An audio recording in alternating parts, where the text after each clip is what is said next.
मैं मुसलमानों के बारे में कहना चाहता हूं, मुस्लिम समाज के लिए। बहुत से लोग ऐसे हैं जिनको मुस्लिम समाज की हिस्ट्री नहीं पता है। मैं बताना चाहता हूं, भारत से जब न्यूमेरिक सिस्टम सबसे पहले गया तो अल जहार थे सबसे पहले, जिन्होंने जाके 1793 में जो सूर्य सिद्धांत था उसका अरबी में ट्रांसलेशन हुआ सिंध हिंद।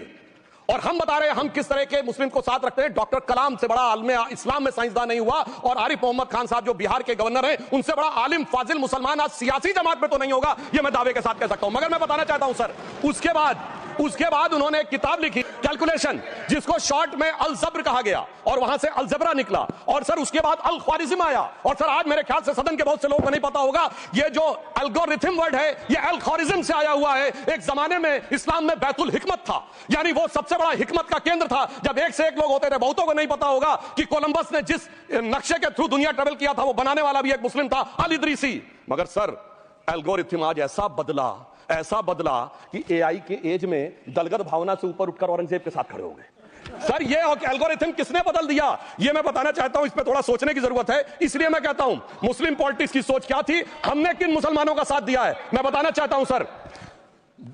वीर अब्दुल हमीद की शहादत की 50वीं वर्षगांठ 2015 में हुई। प्रधानमंत्री मोदी जी ने उनके पूरे परिवार को और उनकी पत्नी को बुला के सम्मानित किया, और इन लोगों ने उस यासीन मलिक को, जिसके ऊपर 3 एयरफोर्स के ऑफिसर्स को हत्या करने का आरोप था, वो प्रधानमंत्री आवास में। सर साफ दिखाई पड़ता है कौन किसके साथ खड़ा हुआ है, कौन किस तरह के मुसलमान के साथ खड़ा हुआ है। और सर मैं ये भी कहना चाहता हूं सर, ये सर अपने टर्न पे बोलिए सर, पिछले 30-35 सालों से हुआ खड़ा किया जा रहा है। 1990 में जब राम मंदिर आंदोलन हुआ, कहा गया बीजेपी आएगी उत्तर प्रदेश में खा जाएगी। सर बीजेपी आने के बाद उत्तर प्रदेश में जानते क्या हुआ सर, 22 साल से शिया सुन्नी के बीच में जो दंगे चलते थे और मदे साहबा का जुलूस नहीं निकलता था, शिया समुदाय का मदे साहबा का जुलूस लखनऊ में हमारी सरकार में निकलना शुरू हुआ। कि हमें इल्जाम मत दीजिए, बहुत अफसोस होता है, हमें इल्जाम मत दीजिए, बहुत अफसोस होता है।